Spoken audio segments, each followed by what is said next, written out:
I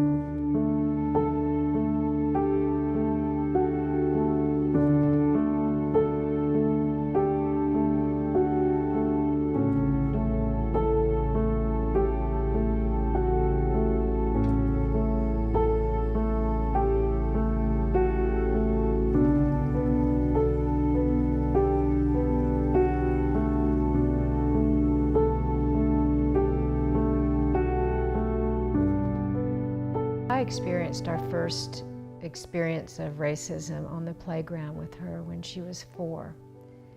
And we were walking towards the jungle gym and a family gave us a really harsh look, grabbed their kids and walked away. So I won't project what that could have been about, but it felt very specific to who MAYLIN and I were. It depends on what people would define as racism. If, you know, careless remarks and maybe slightly impolitically correct things are taken as racism, then I guess I have experienced a little bit of racism. Growing up in this area, it's really rural. It's just a small community, small town. Everybody knows each other. And I'd say it's not very diverse, but in my group of friends, I have a Hispanic friend, and I also have an African American friend. This area is predominantly white, and I guess you know, there's a few other ethnicities mixed in, but Asians are a pretty big minority. I'm half Indian and I'm half white, so I don't know any specifics about anything. There's a few Indian people, but there's not many. But you know, in this area, it's hard to come by. And at college, because I went to a local university, and you know, it's not far from here, and gosh, I don't even remember seeing maybe more than 1 or 2 other Indian people. So no matter where I go around here, I hardly see any other Indian people. So it's very rare, I guess. It's growing with ASU and everything in small businesses, so who knows what it'll be like years from now. When she was little, she definitely noticed that she was different, though. She would, I mean, like tiny, like 2 years old, she'd come into the living room and she'd say things like, "You guys are white, and I'm brown, yeah." Or we'd be out in town and she'd be like, "There's a lot of white people around here." Like, so she was aware, you know, she noticed, but it was never anything negative that I recall. Mm-hmm. No. I personally haven't experienced any racism.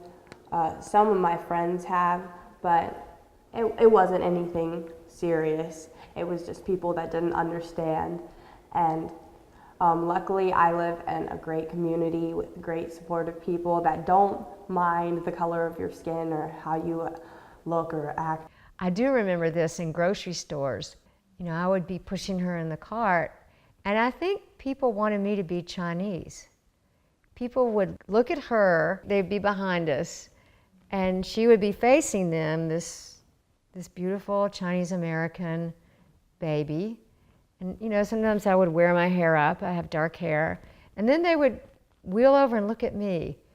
And I just, maybe that was my own stuff, but I had a sense that people were trying to put us together. Mother, daughter, grandmother, daughter, and especially that with Doug. Father, daughter, grandfather, daughter. It's interesting to see how people wanted to put us together. And maybe we're confused sometimes. I mean, the funniest experience for us, though, really was when we had Jet, and we would go, just me and Joel would go out and eat, and then Jet would go with her, and she was pregnant at the time. You'd always see people looking at her, trying to figure out what was going on. They couldn't quite figure out the dynamics of what was happening there. They right. It wasn't like they were being mean or anything, but they were just kind of looking, and they're like, you can see them like, what's going on? I mean, how's this work, you know? And you know, and when we went out to eat at that Japanese restaurant, and so the guy that was sitting across from us was like, "Aha, finally got it. You're the dad," and went through this whole litany of, "You're the uncle, she's the wife."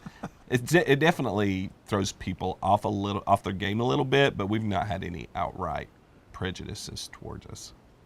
If I'm with JAIDYN, people think my husband's African American. And if Jim's with JAIDYN, they think her mom is. But when they see us together with JAIDYN, we definitely get a second look, you know? Mm-hmm. And they'll say things like, "Oh, is her dad tall?" And I'm like, "Yeah, he is." Does your dad have curly hair? Yeah, he does.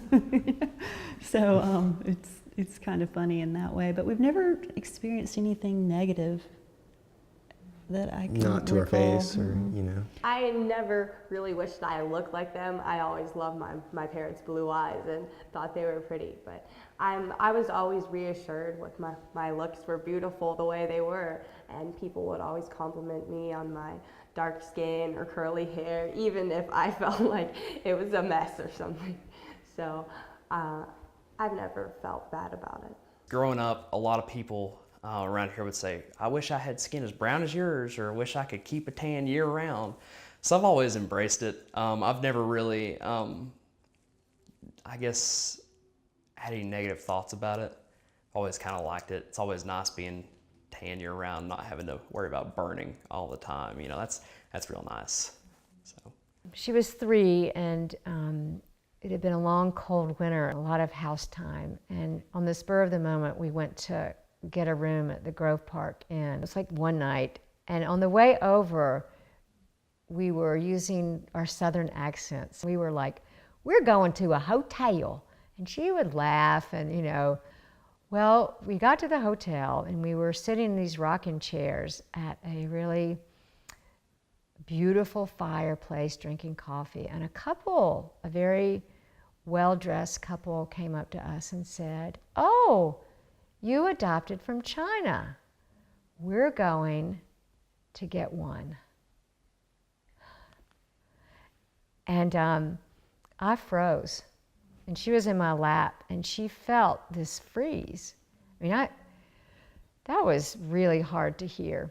And then they said, does she speak Chinese? Well, MAYLIN has always been aware of dynamics. And I know she felt this sort of bristling inside of my heart. And she looked at that woman and said, and it was not in her accent, she's really good at accents, she still is.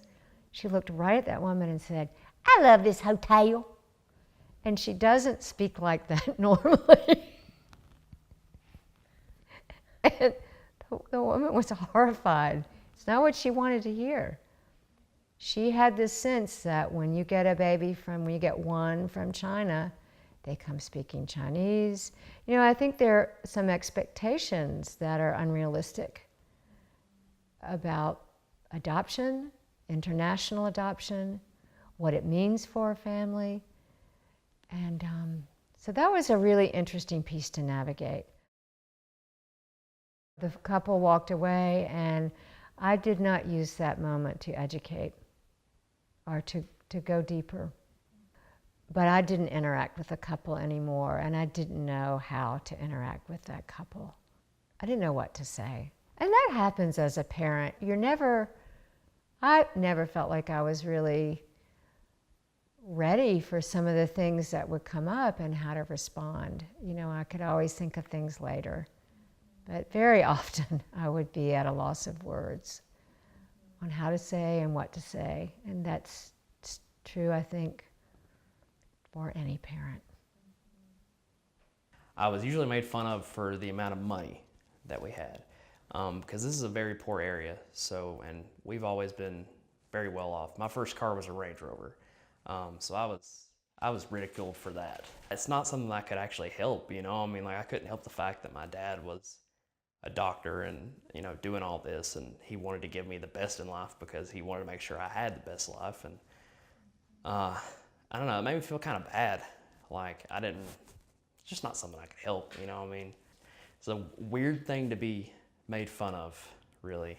I had to worry about people maybe coming around me just because I would like buy them stuff and things like that. And I guess people who would be around me also had to deal with ridicule. Like my last girlfriend would actually get called a gold digger when we first started dating because of it. So I've never really tried to associate myself with that, you know what I mean? Like I don't view someone in any light because of their socioeconomic status, you know. I mean, that's not something that's important, but that's the one thing I've always been made fun of for. I think the really cool piece of living in this community is that, one, we have so many connections to people who have either adopted or were adopted, and it's just been such a loving and supportive kind of network. I don't think my kids ever felt different. Although I remember when my daughter was in 2nd grade, we used to celebrate their Gotcha Day, and she wanted to do that at her school. So I sent something in, and there was a little celebration, and her teacher at the time was also an adoptive parent. So she kind of understood the importance of it. And I remember Jillian coming home and kind of feeling different and weird about that, because other kids were like, oh, you were adopted? That they didn't realize she was. And I think it almost made her feel a little bit of shame. And after that, she never wanted to celebrate her Gotcha Day anymore. And that kind of broke my heart, because to us, that was such an awesome day. So I don't know if it was just the first time she realized that being adopted was being different, and that not everybody knew what it was. I mean, most of her classmates were like, what's that mean? So I remember that pretty vividly, that I felt like she lost a little bit of her innocence that day. I remember I was probably around 6 or 7, a boy approaching me one day. I think it was during lunch, and he had like a magazine up. It might have been about China and about maybe their children policy at the time for one child. And I think he said something, he definitely didn't mean it in the way, but he said something a little bit like, your parents didn't want you, so they gave you away. And that kind of stung a bit. It was the first time that I'd really been faced with that sort of bluntness, let's call it. The biggest emotion that comes through when I think about that comment and what I felt in the moment was probably a bit startling. I think that was probably the first reaction, and then maybe a little bit hurt. I think I thought something like, oh, why? Well, my parents didn't want me. That's great. That's not something that, a 6-year-old wants to hear. When I was younger, another thing that people would tell me about the reason why I was adopted, because kids like to speculate about it. Obviously, the one child only at the time policy was brought up, and then families wanting boys was brought up. A lot of times I was told that because I was a girl, they didn't want me specifically. And so that was why I was, quote unquote, gotten rid of. And so that was a bit upsetting, not only because of that, but also because I couldn't really help the fact that I was a girl. And obviously, they didn't quite have an understanding on what was going on culturally and politically in China, but obviously it was rooted in some truth. I don't think what I experienced was necessarily bad, I think it was actually just people being curious and not exactly knowing what to say, or people hearing stuff from like TV or cartoons and their parents and just like reciting it back.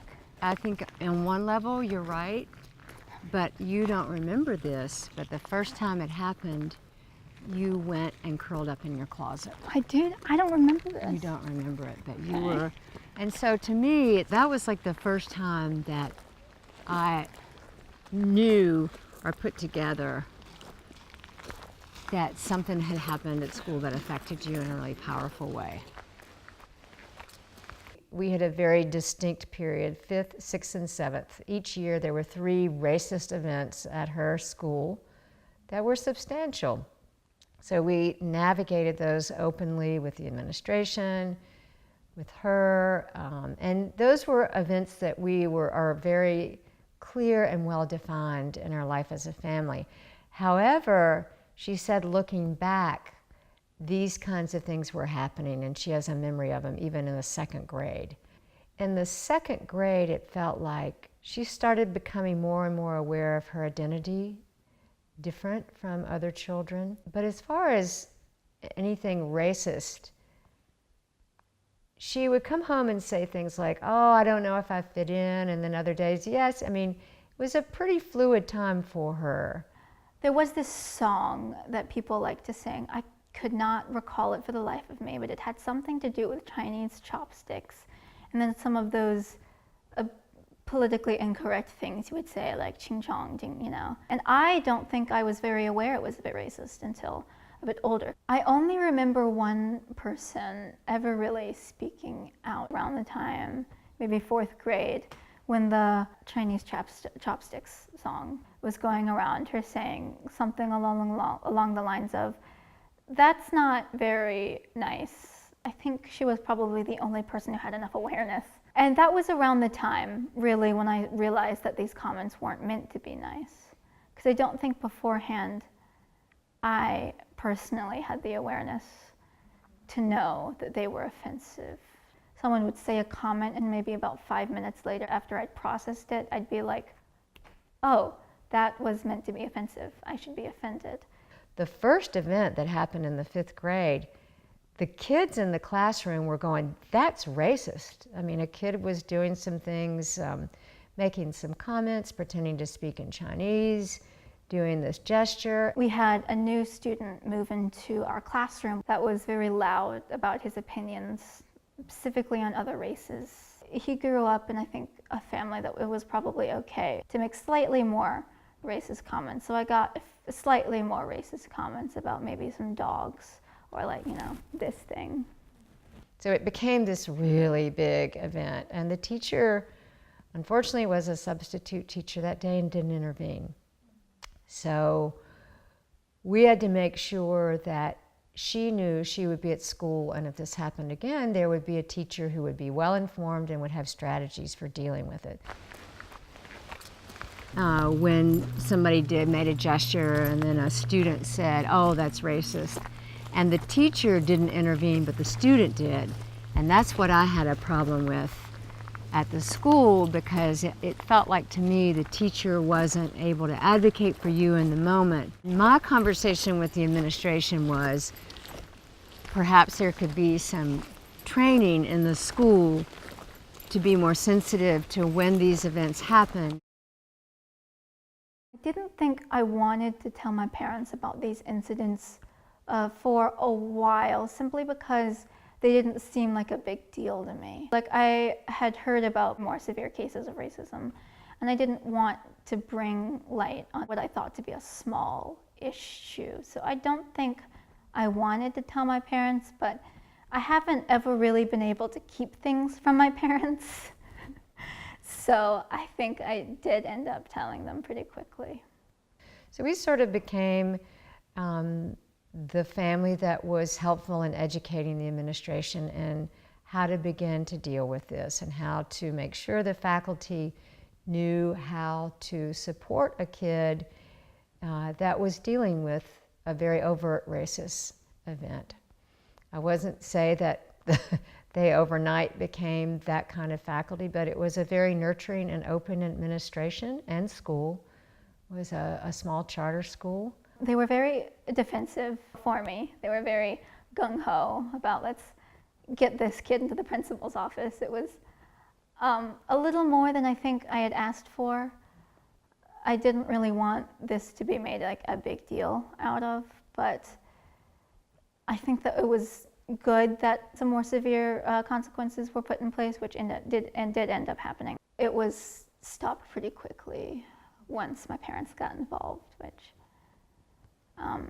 I was pretty grateful for. There was a great book, and I don't remember what it was, but basically it said you could walk away, you could educate. We tried to teach her a variety of responses. So, you know, that was in her repertoire, but when it came to those intense moments, I don't think she really, especially early on, incorporated that. When she was little, if something had happened at school, and on the way home there would be some clear expressions of anger, and I would know that, you know, okay, something's gone on, there's a trigger, we'll get to this. So that was always her first response, and then sometimes there was tears and sometimes there was just shut down. Yeah. I was a lot more shy in 6th grade and a lot more timid and hesitant to speak up, so I think my instinct was to sort of draw back. I didn't have a very public reaction, like I didn't start crying or anything. I guess I could respond like someone would if they were slapped in the face, sort of like an, oh, maybe followed by a bit of silence and then maybe a bit of embarrassment. By the time it happened in the 7th grade, man, it was like they had strategies, and it was taken care of in a different way. But it was never easy for her. You know, she would come home and would need a lot of space, and we talked about it, and then sometimes she didn't want to talk about it. In 5th grade, me, the other Indian kid, and we had a Latino kid. It was in a health class, and the teacher kept getting our names mixed up constantly, which is kind of bad if you think about it, like 3 brown people like getting the names mixed up. She couldn't remember them, and like one day she asked, she was like, "What can I call y'all so I don't get you mixed up?" And I guess I was being a smart aleck, and I said, "You can just call me Waffle." And it stuck from there. So from like 5th grade on, like everyone's in my yearbook, it says Waffle. In high school, my license plate said Waffle. Like everyone knew me as Waffle, and I kind of just embraced it, I guess. You know, I think when things come up in a classroom, it feels to me that perhaps the response of, "Hey, that's racist," would not be the way to deal with it. But a teacher who's sensitive and has some training might be able to open up a conversation and keep it open without judging anybody. That's Or really with- hard to do. yeah. That. I don't think that takes training, I just think that takes a special person. Like, I don't know if you can teach that. I think as a teacher, Our instinct is to blame, though. I know. I've always been kind of self-deprecating comedy, I guess, and I attack it before someone else attacks it. So for as long as I can remember, I've always made jokes about being brown so they couldn't make jokes about it. I think in high school, I was called a towel head once, and by some girl, but that's it. That's the closest I've ever had it to being anything like being made fun of or being racist, like having any racial comments towards me. So it's been pretty smooth, surprisingly, living in an area like this. That could also be because I come from a place of privilege too, with my family, so that could be part of it. In good pedagogy, and I think it is possible to train teachers to ask open-ended questions that don't get anybody feeling like a victim or a perpetrator, but just get it open. And that's a skill that I think can be learned. It's just a skill. It's just how you ask a question. And unfortunately, teachers have a lot of other things that they have to be skilled at. I just think that's that really low burner. I just think when that kind of conversation opens up, it's not about keeping the conversation open. It's about kindly educating the person that people find in the wrong, which I don't necessarily agree with. And I don't think it's about finding anybody right or wrong. But that's what it turns into always. Unless you've got a really skillful facilitator. That's not going to happen. Don't we wish in the perfect world that in every incident that somebody could stand up? But then you have to learn to advocate for yourself. Yeah, I just think that there's a point where just like being really fragile with things and extremely correct is just like, you can't do that always. And I don't think that those names like racist, homophobe, all those things are really necessary, because all that does is put the blame on the person that you're talking to, and it doesn't open up the conversation. It just shuts it down with judgment. Exactly right. Yep. So how do you keep a conversation open and moving? Heck if I know. I don't In the know. moment, it's easy to go into reactive, whatever.